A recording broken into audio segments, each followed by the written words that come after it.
बच्चों, कैसे हो आप सब। आशा करता हूं कि आपको ये घर पर जो विद्यालय का अनुभव मिल रहा है आप उसे बहुत एंजॉय कर रहे होंगे और एंजॉयमेंट के साथ साथ आपकी पढ़ाई भी हो रही होगी। आप सभी ने अपना कॉपी और कलम तो ले ही लिया होगा, तो आइए देखते हैं आज के एपिसोड में हम क्या क्या पढ़ेंगे। आज के एपिसोड में हम कक्षा 11 में गणित में त्रिकोणमितीय फलन पढ़ेंगे, यानी ट्रिग्नोमेट्रिक फंक्शंस के बारे में जानेंगे। जीव विज्ञान में प्लांट किंगडम के बारे में पढ़ेंगे और फिर कक्षा 12 की पढ़ाई शुरू करते हुए गणित में कॉन्टिन्यूटी एंड डिफरेंशिएबिलिटी के बारे में पढ़ेंगे और सबसे आखिरी में पुष्पी पादपों में लैंगिक प्रजनन के बारे में जानेंगे, यानी sexual reproduction in flowering plants. तो चलिए बच्चों, शुरू करते हैं आज के एपिसोड को। नमस्कार दोस्तों, आज हम कक्षा 11वीं के गणित का अध्याय पढ़ने जा रहे हैं, जिसका नाम है त्रिकोणमितीय फलन भाग 2। तो चलिए देखते हैं आज की वीडियो में हम क्या सीखने वाले हैं। हम पढ़ेंगे इकाई वृत्त और त्रिकोणमितीय सर्वसमीकाएं। तो चलिए शुरू करते हैं आज के अध्याय को परिचय से। दोस्तों, मान लीजिए कि ये एक वृत्त है और उसकी त्रिज्या 1 है। तो इस हिसाब से इस बिंदु के निर्देशांक होंगे 1, 0, यानी x का निर्देशांक होगा 1 और y का निर्देशांक होगा 0। इस बिंदु के निर्देशांक होंगे 0, 1। इस बिंदु के निर्देशांक होंगे -1, 0 और इस बिंदु के निर्देशांक होंगे 0, -1। तो दोस्तों, जैसे कि हम जानते हैं इस वृत्त की त्रिज्या का मान 1 है, तो चलिए इसे इस दिए गए वृत्त में प्रदर्शित करते हैं। मान लीजिए इस बिंदु के निर्देशांक होंगे a और b। हमने b को इस तरह से प्रदर्शित किया है और a को इस तरह से, और मान लीजिए ये पॉइंट m है। तो दोस्तों, ये त्रिभुज यानी कि OMP एक समकोण त्रिभुज है और समकोण त्रिभुज के कोण का मान है x। तो चलिए, अब तक हम जान चुके हैं कि OMP एक समकोण त्रिभुज है और समकोण त्रिभुज के नियम के अनुसार cos x बराबर आधार बटे कर्ण, यानी कि cos x बराबर बेस बाय हाइपोटेन्यूज। इसी तरह sin x बराबर परपेंडिकुलर बाय हाइपोटेन्यूज। अब दोस्तों, हम जानते हैं एक समकोण त्रिभुज की अगर बात करें तो उसमें base square plus perpendicular square बराबर हाइपोटेन्यूज स्क्वायर होता है। तो इस समकोण त्रिभुज यानी OPM की बात करें तो हमारे पास ये समीकरण आ जाएगा, जो है a² + b² बराबर 1। अब a का मान cos x है और b का मान sin x है, तो ऊपर दिए गए समीकरण में अगर हम यही मान पुट करें तो हमारे पास cos² x + sin² x बराबर 1 आ जाएगा। तो इससे हम ये समझ सकते हैं कि हम किसी भी पॉइंट के निर्देशांक को cos x, sin x से लिख सकते हैं, क्योंकि a का मान cos x है और b का मान sin x है। यहाँ पर x उस कोण का मान है जो उस रेखा पे बना हुआ पॉइंट x एक्सिस के साथ बनाएगा। चलिए बढ़ते हैं हमारे अगले शीर्षक की ओर, जिसका नाम है त्रिकोणमितीय फलन।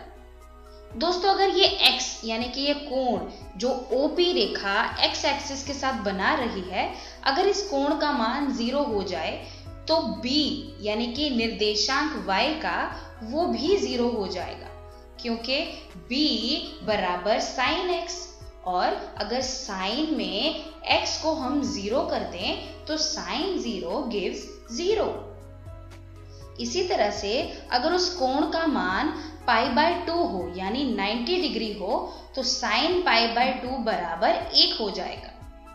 अगर हम x के मान को π कर दें तो sin π बराबर 0 होगा, और यदि x का मान 3π/2 हो यानी 270 डिग्री तो sin का मान -1 होगा, और फाइनली अगर x का मान 2π हो तो sin का मान sin 2π का मान 0 हो जाएगा। चलिए इसे ग्राफ की हेल्प से समझते हैं।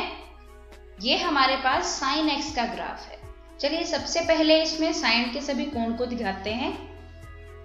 अब ध्यान दीजिए कि 0 डिग्री पर साइन फलन का ग्राफ 0 को ही छू रहा है और π/2 पर साइन फलन का मान अधिकतम हो जाता है यानी कि 1, और उसके बाद दोबारा पाई पर जाने तक साइन फलन फिर से 0 हो जाता है और 3π/2 पर इसका मान फिर से अधिकतम हो जाता है पर साथ ही नेगेटिव भी हो जाता है।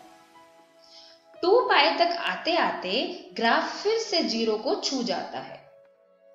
ध्यान दीजिए कि साइन की अधिकतम मान 1 है और न्यूनतम मान -1 है। चलिए आगे बढ़ते हैं। दोस्तों अब तक हमें ज्ञात हो चुका है कि किसी भी पॉइंट के निर्देशांक यानी a b को हम cos x या sin x से भी लिख सकते हैं। चलिए अब cos x में जो x यानी कि कोण के मान को समझते हैं। अगर x का मान 0 हो यानी cos 0 बराबर 1, x का मान 0 हो यानी कोण का मान अगर 0 होगा तो cos फंक्शन का जो मान है वो 1 के बराबर होगा। अगर x का मान π/2 हो तो cos π/2 बराबर 0। अगर x का मान π हो तो cos π किसके बराबर होगा? -1 के। अगर x का मान 3π/2 हो तो cos का मान 0 होगा। इसी तरह से अगर x का मान 2π हो तो cos का मान 1 होगा। चलिए इसे भी एक ग्राफ की मदद से समझते हैं। ये हमारे पास cos फलन का ग्राफ है।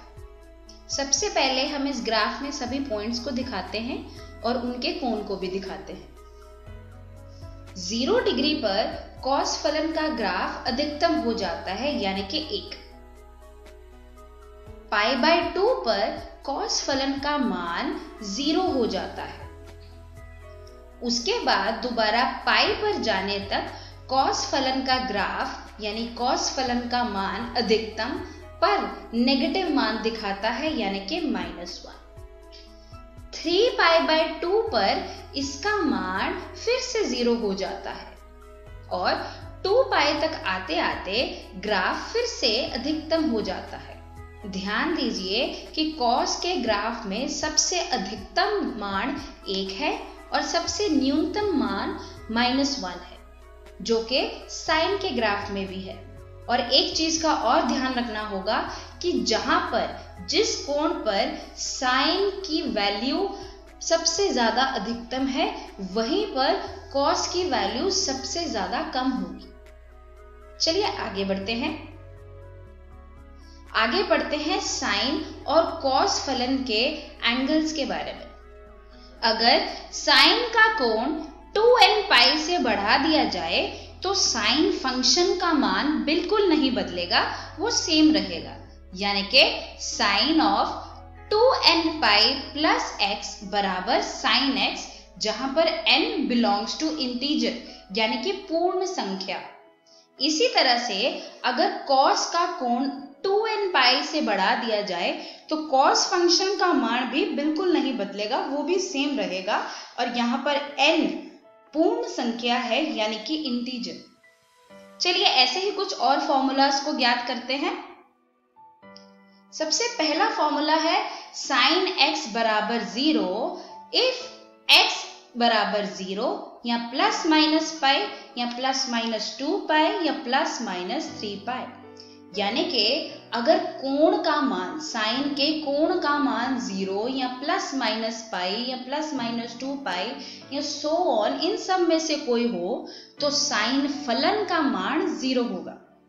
इसी तरह से अगर cos फंक्शन में cos फंक्शन के कोण का मान प्लस माइनस π/2 या प्लस माइनस 3π/2 या प्लस माइनस 5π/2 हो तो cos फंक्शन का मान 0 होगा। इसे और अच्छे से इस तरह से समझा जा सकता है कि साइन फंक्शन का मान 0 है अगर साइन के कोण का मान nπ हो। n यानी कि इंटीजर यानी कि पूर्ण संख्या, वो 0, 1, 2, 3 कुछ भी हो सकती है। इसी हिसाब से cos x बराबर 0, जहां पर x की वैल्यू है 2n + 1 multiplied by pi by 2।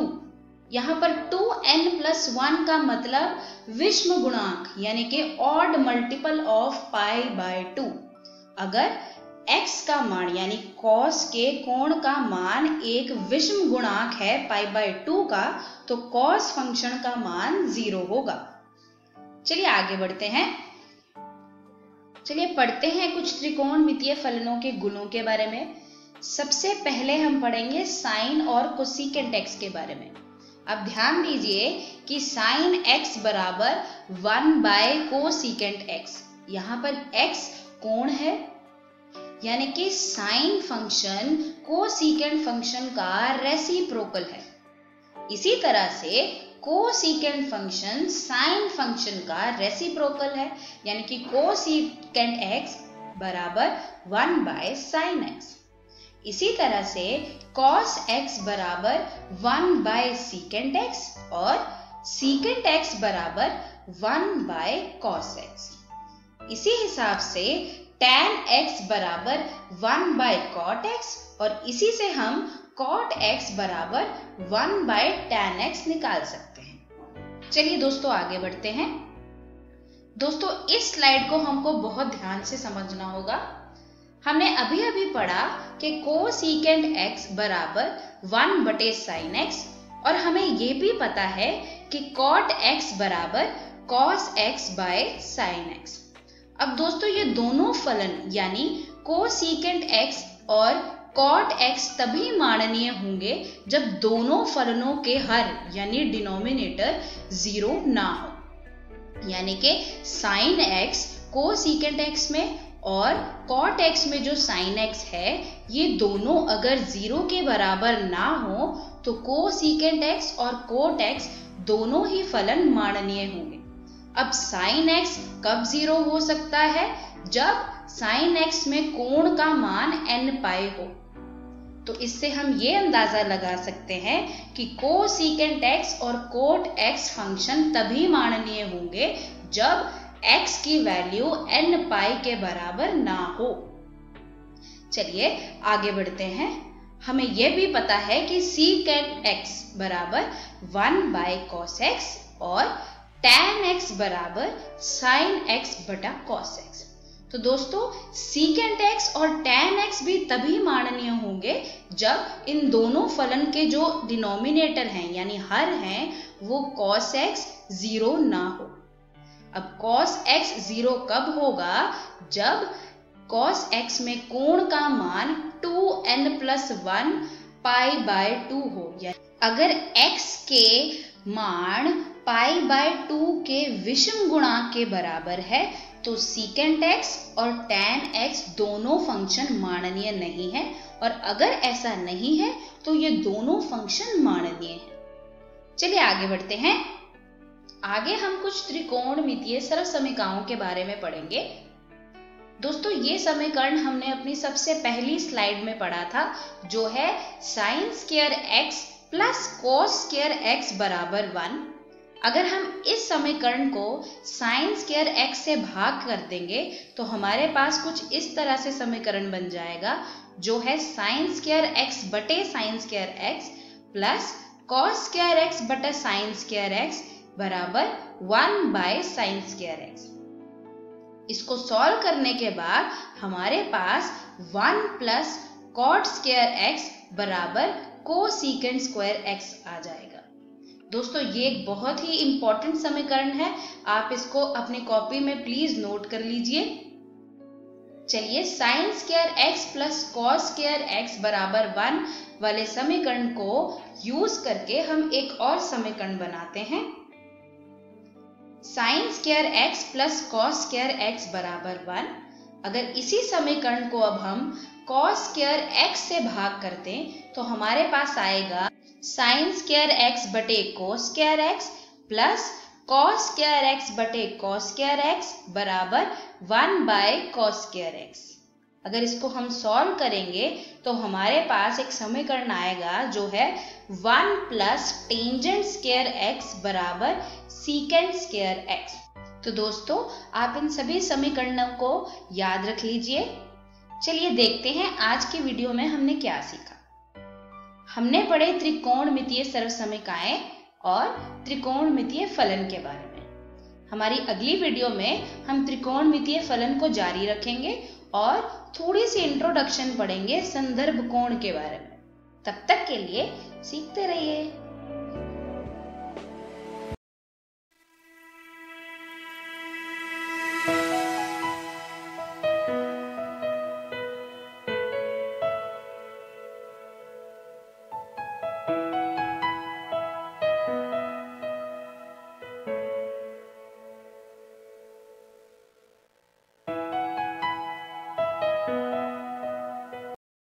नमस्कार दोस्तों, आज हम जीव विज्ञान का एक नया अध्याय शुरू करने जा रहे हैं जिसका नाम पौधों में परिवहन है। इस वीडियो में हम पढ़ेंगे इसका परिचय और परिवहन के माध्यम। जब हम पदार्थों के परिवहन की बात करते हैं तो सबसे पहले हमें यह परिभाषित करना आवश्यक होता है कि हम किस प्रकार की गति और किन पदार्थों की चर्चा कर रहे हैं। पुष्पीय पदार्थों में जिन पदार्थों का परिवहन होता है उनमें जल, खनिज पोषक, कार्बनिक पोषक एवं पौधों की वृद्धि नियामक मुख्य है। कम दूरी तक पदार्थों की गति, प्रसरण व साइटोप्लाज्मिक धारा सक्रिय परिवहन की मदद से हो सकता है। लंबी दूरी के लिए परिवहन जाइलम तथा फ्लोएम द्वारा संपन्न होता है और इसे स्थानांतरण कहते हैं। परिवहन के माध्यम। पौधों में परिवहन के 3 माध्यम होते हैं। पहला है विसरण, दूसरा सुसाध्य विसरण, तीसरा सक्रिय परिवहन। अब हम इनके बारे में एक एक करके समझेंगे। विसरण। विसरण द्वारा गति निष्क्रिय होती है तथा ये कोशिका के एक भाग से दूसरे भाग तक या कोशिका से अन्य कोशिका तक कम दूरी तक, या ऐसा भी कह सकते हैं कि पत्तियों के अंतरकोशिकीय स्थान से ब्रह्मा परिवहन तक कुछ भी हो सकता है। इसमें ऊर्जा का व्यय नहीं होता है। विसरण में अणु अनियमित रूप से गति करते हैं।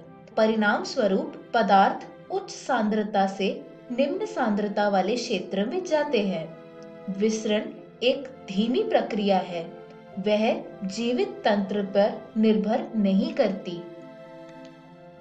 विसरण गैस द्रव में स्पष्ट परिलक्षित होता है, जबकि ठोस में ठोस का विसरण कुछ अंश तक ही संभव है।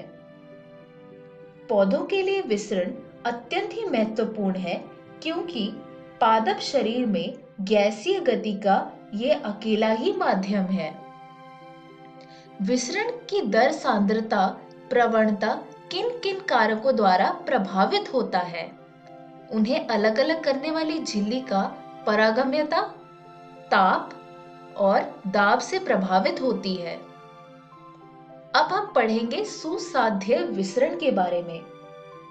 जैसा पहले बताया गया है कि विसरण उत्पन्न करने के लिए प्रवणता का पहले से ही उपस्थित रहना अत्यंत आवश्यक है। विसरण की दर पदार्थों के आकार पर निर्भर करती है। ये तो पहले से ही स्पष्ट है कि लघु पदार्थ तेज गति से विसरण करते हैं। किसी भी पदार्थ का विसरण झिल्ली के प्रमुख सहभागी लिपिड में घुलनशील पर निर्भर करता है। लिपिड में घुलनशील पदार्थ झिल्लिका के माध्यम से तेजी से विसरित होता है। जिस पदार्थ का अंश या मोइटी जलरागी होता है वह झिल्लिका के आर पार कठिनाई से गुजरता है, अतः उनकी गति को सुगम बनाने की आवश्यकता होती है। ऐसे अणु को आर पार करने के लिए झिल्लिका प्रोटीन स्थान उपलब्ध कराती है। वे सांद्रता प्रवणता स्थापित नहीं कर पाते, जबकि अणुओं के विसरण के लिए सांद्रता प्रवणता निश्चित तौर पर पहले से ही उपस्थित होनी चाहिए, भले ही उनके प्रोटीन से मदद मिल रही हो। यह प्रक्रिया को हम सुसाध्य विसरण कहते हैं। पोरिन एक प्रकार की प्रोटीन है जो प्लास्टिड माइटोकॉन्ड्रिया तथा बैक्टीरिया की ब्रह्मा झिल्ली में बड़े आकार के छिद्रों का निर्माण करती है ताकि झिल्ली में से होकर प्रोटीन के छोटे छोटे साइज के अणु भी उसमें से गुजर सके। ब्रह्मकोशिकीय अणु परिवहन प्रोटीन पर बंधित रहते हैं और यही परिवहन प्रोटीन बाद में घुणित होकर कोशिका के भीतर अणु को मुक्त कर देती है। उदाहरण के तौर पर जल मार्ग, जो 8 तरह के विभिन्न एक्वापोरिन से बना होता है। कुछ वाहक या परिवहन प्रोटीन विसरण की अनुमति तभी देते हैं जब 2 तरह के अणु एक साथ चलते हैं। सिम्पोर्ट में दोनों अणु एक ही दिशा में झिल्लिका को पार करते हैं, जबकि एंटीपोर्ट में वे उल्टी दिशा में चलते हैं और जब एक अणु दूसरे अणु से स्वतंत्र होकर झिल्लिका को पार करता है तब इस विधि को यूनिपोर्ट कहते हैं। अब हम पढ़ते हैं सक्रिय परिवहन के बारे में। सक्रिय परिवहन सांद्रता प्रवणता के विरुद्ध अणुओं को पंप करने में ऊर्जा का उपयोग करता है। सक्रिय परिवहन झिल्लिका प्रोटीन द्वारा पूर्ण किया जाता है, अतः झिल्लिका के विभिन्न प्रोटीन सक्रिय तथा निष्क्रिय दोनों परिवहन में मुख्य भूमिका निभाते हैं। पंप एक तरह का प्रोटीन है जो पदार्थों को झिल्लिका के पार कराने में ऊर्जा का प्रयोग करती है। ये पंप प्रोटीन पदार्थों का कम सांद्रता से अधिक सांद्रता तक परिवहन करा सकती है। परिवहन की गति अधिकतम तब होती है जब परिवहन करने वाले सभी प्रोटीन का प्रयोग हो रहा होता है या वह संतृप्त ही क्यों न हो। एंजाइमों की भांति वाहक प्रोटीन झिल्लिका के पार करने वाले पदार्थों के प्रति बहुत अधिक विशिष्ट होती है। ये प्रोटीन निरोधक के प्रति भी संवेदनशील होती है जो पार्श्व श्रृंखला से प्रतिक्रिया करती है। अब हम विभिन्न परिवहन तंत्रों की तुलना करते हैं। विशिष्ट झिल्लिका प्रोटीन की आवश्यकता। साधारण विसरण में कि इसमें विशिष्ट झिल्लिका प्रोटीन की आवश्यकता नहीं होती, जबकि सुसाध्य परिवहन और सक्रिय परिवहन में इसकी जरूरत होती है। उच्च वर्णनात्मक। साधारण विसरण में ऐसा कुछ नहीं होता, लेकिन सुसाध्य परिवहन और सक्रिय परिवहन में ऐसा होता है। परिवहन संतृप्त। साधारण विसरण में परिवहन संतृप्त नहीं होता, जबकि सुसाध्य परिवहन और सक्रिय परिवहन में ऐसा होता है। अपहिल परिवहन। साधारण विसरण और सुसाध्य परिवहन में अपहिल परिवहन नहीं होता है, लेकिन सक्रिय परिवहन में अपहिल परिवहन होता है, क्योंकि इसमें प्रोटीन पदार्थों का कम सांद्रता से अधिक सांद्रता तक परिवहन करा सकते हैं। एटीपी ऊर्जा की आवश्यकता। साधारण विसरण और सुसाध्य परिवहन में एटीपी की आवश्यकता नहीं होती है। इसमें एटीपी का व्यय नहीं होता है, लेकिन सक्रिय परिवहन में एटीपी की आवश्यकता होती है। इस वीडियो में हमने सीखा परिचय और परिवहन के माध्यम। अगली वीडियो में हम पढ़ेंगे पादप जल संबंध, जल विभव, परासरण, जीव द्रव्य कुंचन और अंतःशोषण। धन्यवाद। जल विभव प्रवणता आवश्यक है। इसके अतिरिक्त कोई भी पदार्थ जो किसी भी द्रव को अंतःशोषित करता है, अवशोषण और द्रव के बीच बंधुता होना पहली शर्त है। इस वीडियो में हमने सीखा पादप जल संबंध, जल विभव, परासरण, जीव द्रव्य कुंचन और अंतःशोषण के बारे में। अगली वीडियो में हम पढ़ेंगे लंबी दूरी तक जल का परिवहन, पौधे जल को कैसे अवशोषित करते हैं और पौधों में जल का ऊपर की ओर गमन। धन्यवाद।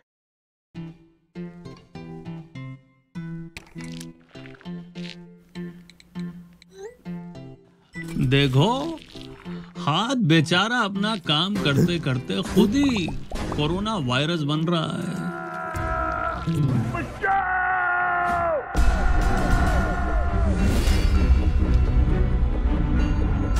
तुम मुझे 20 सेकंड दो, मैं तुम्हें इस वायरस से आजाद करूंगा। ये ले, ये भी ले।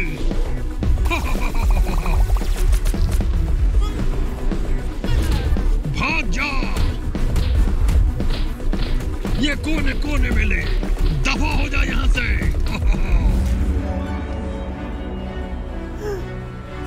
मैं जीत गया। मिलते रहना दिन में कई बार।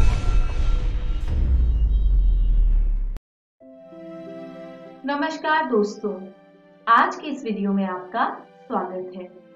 आज हम पढ़ेंगे आपकी गणित की पुस्तक का पाठ 5, जिसका नाम है सातत्य तथा अवकलनीयता। अब यदि इसी पाठ के नाम को आप अंग्रेजी में जानना चाहें तो वह कहलाता है कॉन्टिन्यूटी एंड डिफरेंशिएबिलिटी। तो चलिए इस पाठ के पहले भाग में आगे बढ़ते हैं और जानते हैं आज के इस वीडियो में हम क्या पढ़ेंगे। आज हम पढ़ेंगे भूमिका यानी इंट्रोडक्शन और सातत्य यानी कॉन्टिन्यूटी। तो शुरू करते हैं पहले विषय के साथ। भूमिका में हम जानेंगे कि इस पाठ में हम किन विषयों पर चर्चा करने वाले हैं। तो सबसे पहला विषय होगा सातत्य। इसमें हम जानेंगे कि सातत्य होता क्या है, या फिर यदि हम किसी फलन को कहते हैं कि वह सातत्य है तो ऐसा कब होता है। फिर हम देखेंगे अवकलनीयता, यानी किसी भी फलन की अवकलनीयता को किस प्रकार परिभाषित किया जाता है। और आखिर में हम जानेंगे कि सातत्य तथा अवकलनीयता आपस में किस तरीके से जुड़े हुए हैं, या हम ये भी कह सकते हैं कि सातत्य तथा अवकलनीयता में संबंध। तो चलिए आगे बढ़ते हैं और सातत्य का अर्थ जानते हैं। आइए एक उदाहरण देखते हैं। आपके सामने एक फलन कुछ विचित्र प्रकार से परिभाषित है, लेकिन ऐसा फलन आपने कक्षा 11वीं में भी देखा होगा। कक्षा 11वीं में एक पाठ था आपका, पाठ 13 सीमा एवं अवकलन। उसमें आपने इस प्रकार के फलनों की चर्चा करी होगी। ये फलन आप पढ़ते कैसे हैं? ये फलन इस प्रकार से पढ़ा जाता है कि f ऑफ x का मान 1 होगा यदि x का मान या तो 0 होगा या 0 से छोटा होगा, और दूसरी स्थिति ये होगी कि f ऑफ x बराबर होगा 2 जब x का मान जो है वो 0 से बड़ा होगा। आइए एक आलेख देखते हैं। ये आलेख जो है ये आपके सामने जो फलन दिया गया है इसी का आलेख है। x का मान जब 0 होगा तो वो बिंदु कहाँ रहता है? वो बिंदु रहेगा y अक्ष पर, और जब x का मान 0 से छोटा है तो x के ऋणात्मक दिशा की ओर देखा जाएगा। अब इस बिंदु को निर्देशांक दिए गए हैं 0,1। ऐसा क्यों? ऐसा इसलिए कि जब x का मान 0 या 0 से छोटा है तब f ऑफ x यानी जो y है उसका मान 1 है।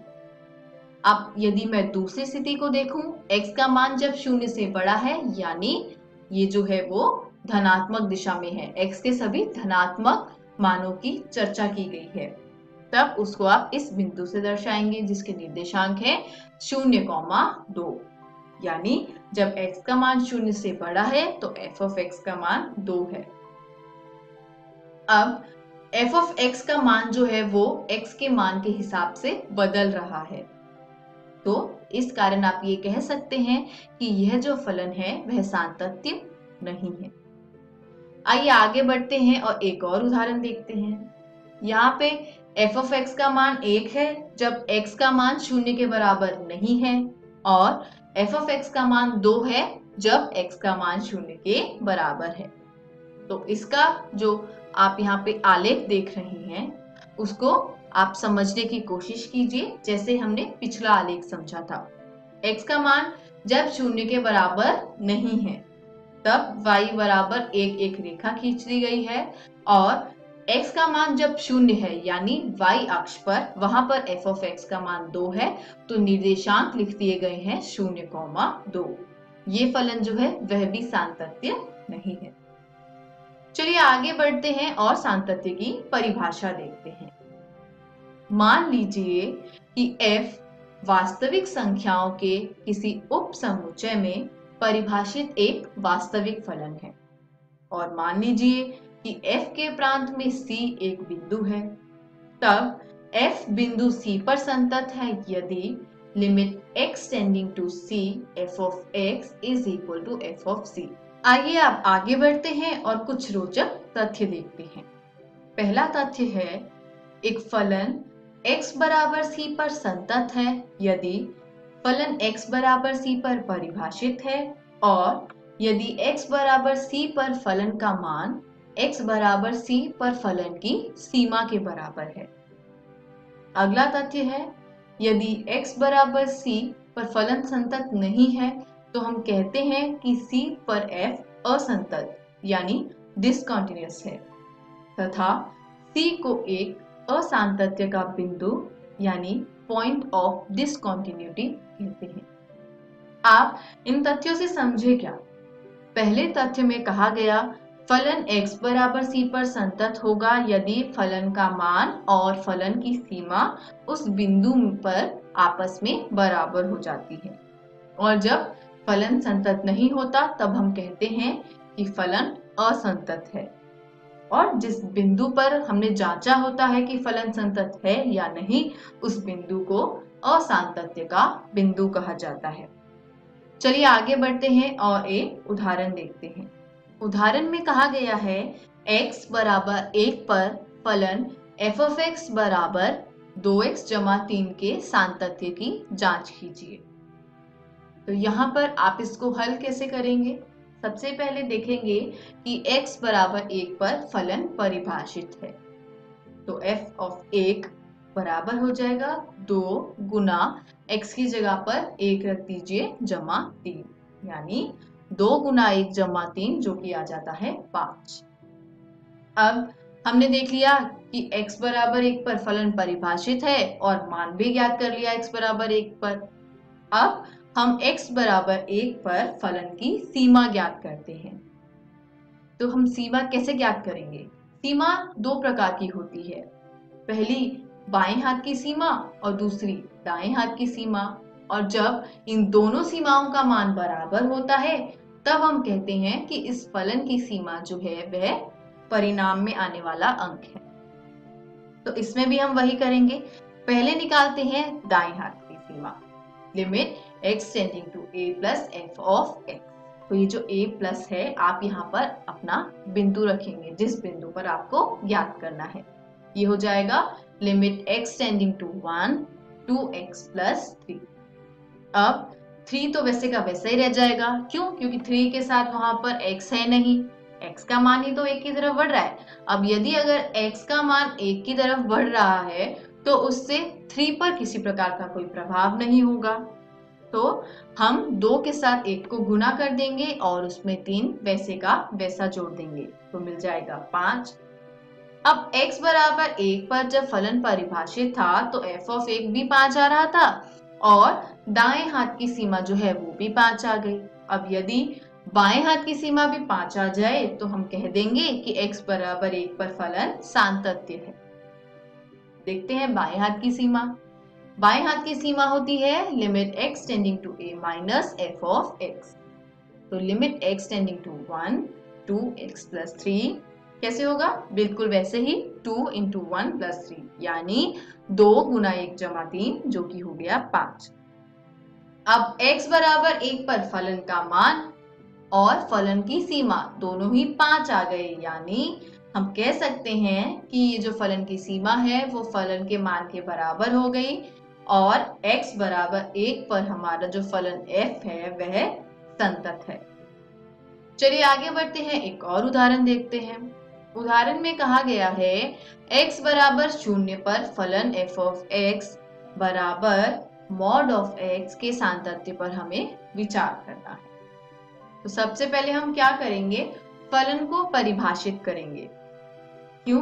क्योंकि जब मॉड के अंदर कोई संख्या लिखी जाती है तो उसमें दो तरीके की स्थितियां आती है। या तो जो फलन है उसका मान 0 से छोटा होगा या फिर फलन का मान 0 से बड़ा होगा। और ऐसा क्यों? क्योंकि 0 ही एक ऐसा संख्या है या एक ऐसा बिंदु है जो ऋणात्मक संख्याएं और धनात्मक संख्याएं इन दोनों को अलग करता है। अब f of x परिभाषित है कुछ इस प्रकार कि f of x का मान हो जाएगा -x जब x का मान 0 से छोटा होगा, और x हो जाएगा जब x का मान 0 से बड़ा या उसके बराबर होगा। यानी x बराबर 0 पर फलन परिभाषित है। अब हम इसकी सीमा ज्ञात करते हैं। क्यों? क्योंकि कोई भी फलन सातत्य है या संतत है, ये जानने के लिए हमें क्या करना होता है? फलन की जो सीमा है उस बिंदु पर और फलन का जो मान है उस बिंदु पर उनको आपस में बराबर करना होता है। तो f के बाएं पक्ष की सीमा जो होगी limit x tending to 0 minus f of x, वो हो जाएगा limit x tending to 0 minus minus of x। क्यों? क्योंकि जब 0 से छोटा है x तो उसका मान -x है, तो ये हो गया 0। और f के दाएं पक्ष की जब हमने सीमा देखी तो वो हुआ limit x tending to 0 plus f of x। अब x का मान जब 0 से बड़ा है उसके लिए फलन जो है वो x ही था, तो हमने फलन का मान वैसे का वैसा लिख दिया, ये भी 0 हो गया। तो x बराबर 0 पर फलन का मान और फलन की सीमा दोनों ही आपस में बराबर हो जाती है। बाएं पक्ष की सीमा, दाएं पक्ष की सीमा और फलन का मान 0 पे सब आपस में बराबर हो गए। आप इसको सिद्धांतों में इस प्रकार से प्रकट कर सकते हैं। अतः हम ये कह सकते हैं कि x बराबर 0 पर f संतत है। चलिए आगे बढ़ते हैं और अगला विषय देखते हैं। अगले विषय में एक परिभाषा दी गई है और कहा गया है एक वास्तविक फलन f संतत कहलाता है यदि वह f के प्रांत के प्रत्येक बिंदु पर संतत है। यानी f एक ऐसा फलन है जो समृद्ध अंतराल यानी क्लोज इंटरवल। समृद्ध अंतराल एक ऐसा अंतराल होता है जिसमें अंतराल में दिए गए दोनों बिंदु और उनके बीच के सभी बिंदु जो हैं वो आते हैं। तो यदि फलन जो है वो एक समृद्ध अंतराल में परिभाषित है तो limit x tending to a plus f of x is equal to f of a और limit x tending to b minus f of x is equal to f of b। यानी जो अंतराल में शुरू करने वाली संख्या होगी उसके दाएं ओर की सीमा ले लीजिए और जहां पर अंतराल समाप्त हो रहा है वहां के बाएं ओर की सीमा ले लीजिए। उसका मान जो है वो उनके क्रमशः बिंदुओं पर होना चाहिए। इसी के साथ हमारा आज का ये वीडियो समाप्त होता है। आज हमने सीखा भूमिका यानी इंट्रोडक्शन और सातत्य यानी कॉन्टिन्यूटी। तो चलिए आगे बढ़ते हैं और देखते हैं अगली वीडियो में हम क्या पढ़ेंगे। अगली वीडियो में हम जानेंगे संतत फलनों का बीजगणित यानी अलजेब्रा ऑफ कॉन्टिन्यूअस फंक्शंस। घर जाइए, जितना भी पाठ आपको आज पढ़ाया गया है उसको एक बार फिर से देखिए और निरंतर अभ्यास करते रहिए। धन्यवाद।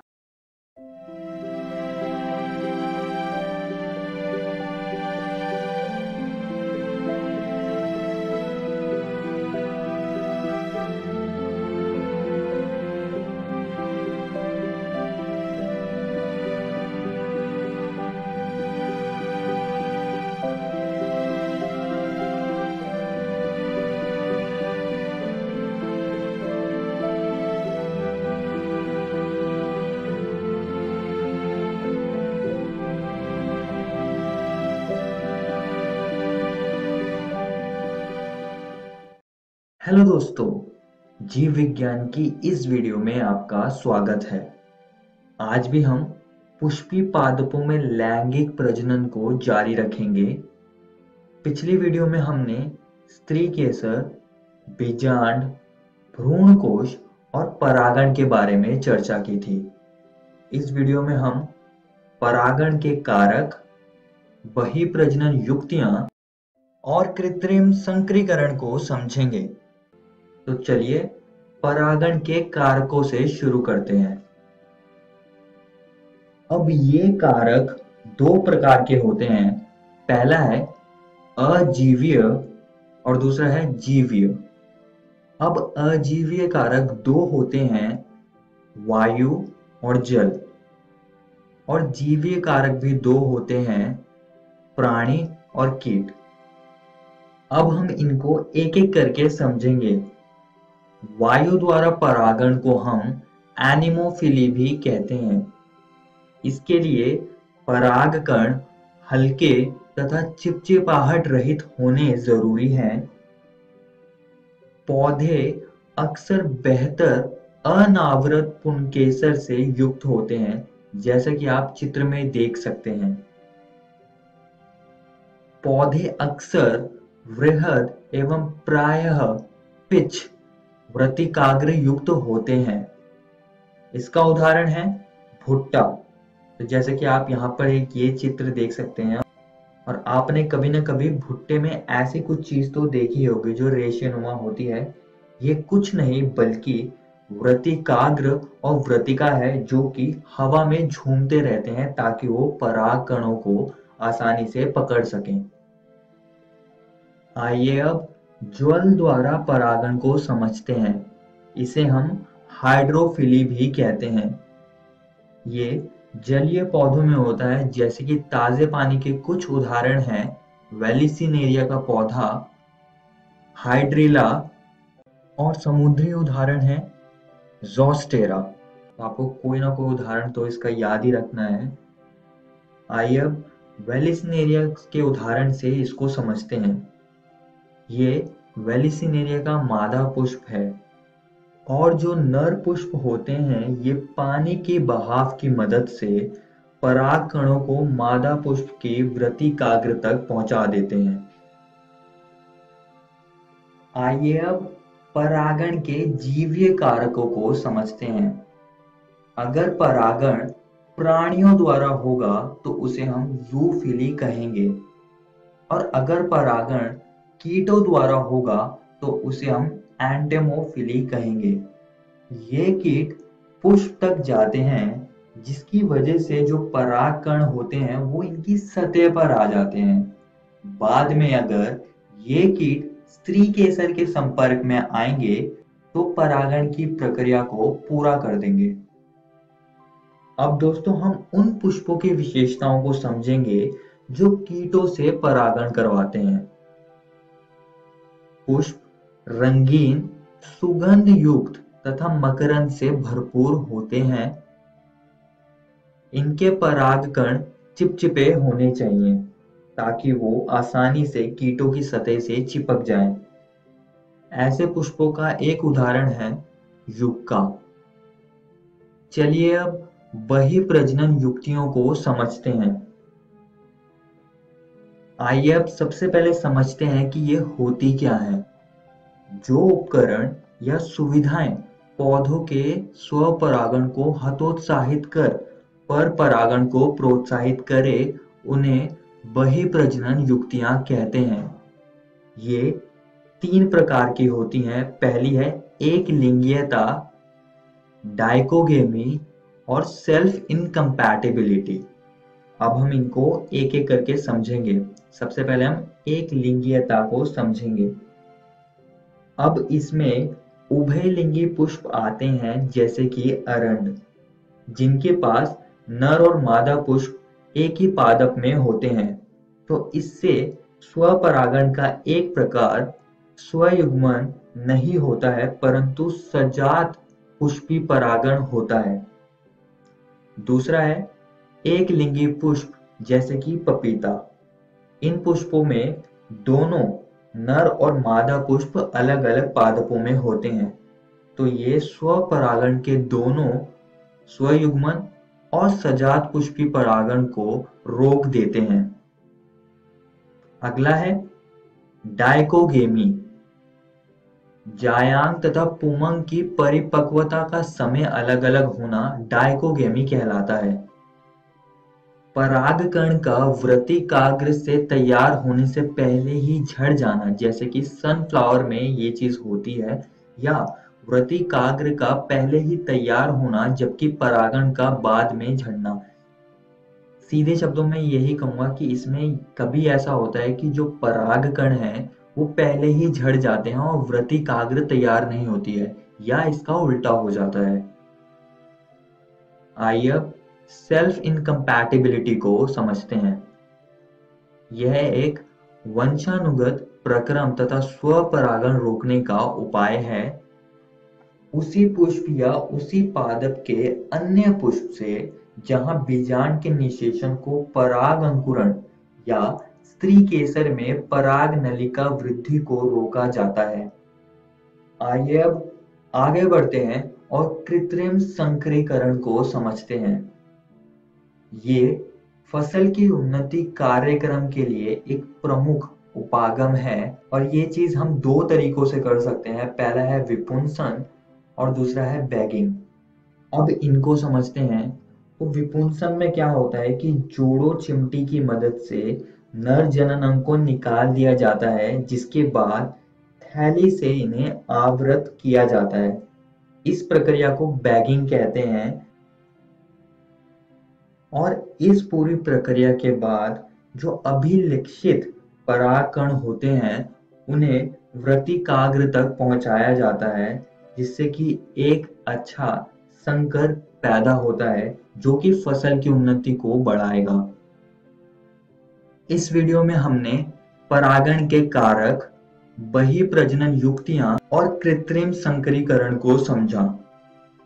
और दोस्तों, मैं आप सभी को एक और बात बताना चाहता हूं कि आज हमने आपकी एनसीईआरटी किताब के ये 3 टॉपिक्स को कवर कर लिया है। आप इनको जरूर घर से किताब से पढ़कर आइएगा। अगली वीडियो में हम पराग स्त्री केसर संकर्षण, द्विनिषेचन और भ्रूणपोष के बारे में चर्चा करेंगे। धन्यवाद।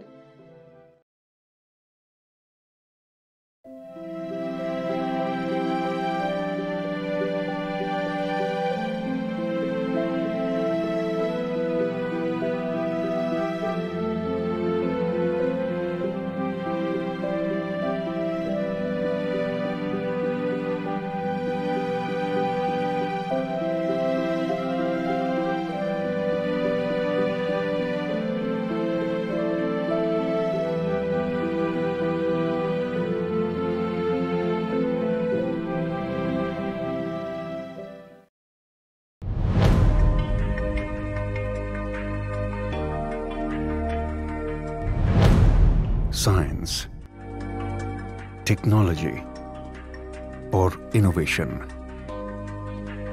बदलता भारत, एक नया भारत। बदलते भारत की इस तस्वीर में बच्चे भी अपने इनोवेशन से रंग भर रहे हैं।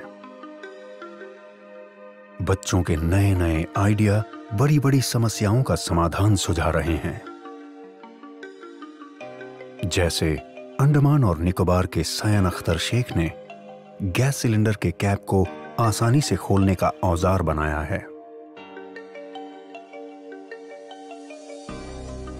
और मध्य प्रदेश की रहने वाली सुलोचना काकोडिया ने एक अनोखी ऑटोमेटिक टॉयलेट क्लीनिंग मशीन बनाई है।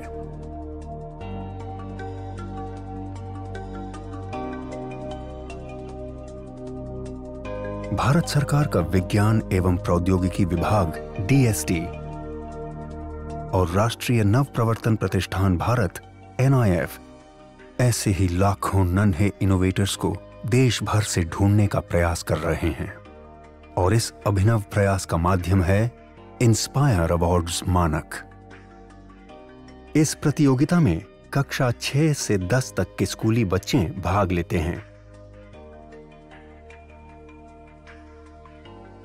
जिसमें सबसे पहले स्कूलों में प्राध्यापक द्वारा आइडिया प्रतियोगिता आयोजित की जाती है।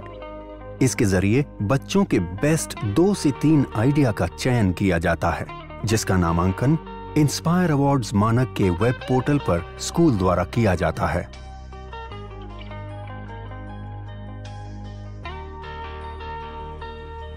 प्रतियोगिता में देश भर से लाखों विचारों को एकत्र किया जाता है। फिर 1 लाख सर्वश्रेष्ठ विचारों का चयन कर उन्हें प्रोटोटाइप बनाने के लिए 10,000 रुपए की आर्थिक सहायता दी जाती है।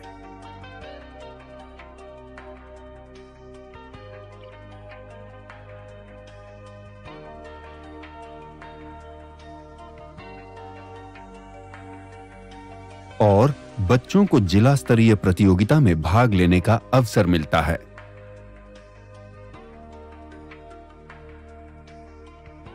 इसके बाद 10,000 आइडिया को राज्य स्तरीय प्रदर्शनी में भाग लेने का मौका मिलता है, जहां से श्रेष्ठ 1000 आइडिया को राष्ट्र स्तरीय प्रतियोगिता के लिए चयनित किया जाता है। इन आइडिया के प्रोटोटाइप को बेहतर बनाने के लिए NIF देश के विभिन्न तकनीकी संस्थानों के सहयोग से मेंटरिंग वर्कशॉप के जरिए विद्यार्थियों को मदद और तकनीकी सलाह उपलब्ध कराता है।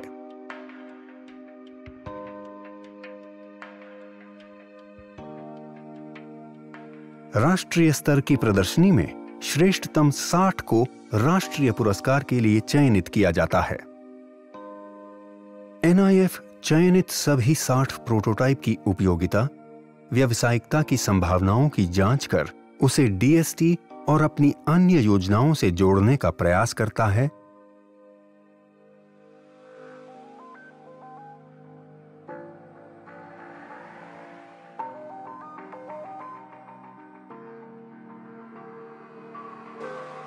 तथा वार्षिक festival of innovation and entrepreneurship में उनकी प्रतिभागिता कराता है।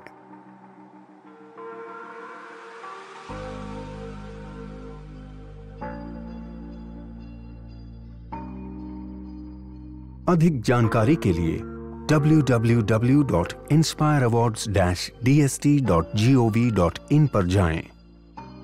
आइए लाखों विद्यार्थियों को भविष्य के इनोवेटर्स बनने में हम भी मदद करें और उन्हें कुछ नया और बेहतर करने के लिए प्रेरित करें और इन बच्चों के आइडिया के जरिए एक नया भारत बनाएं। इंस्पायर अवार्ड्स मानक, inspiring innovators of tomorrow, million minds augmenting national aspiration and knowledge.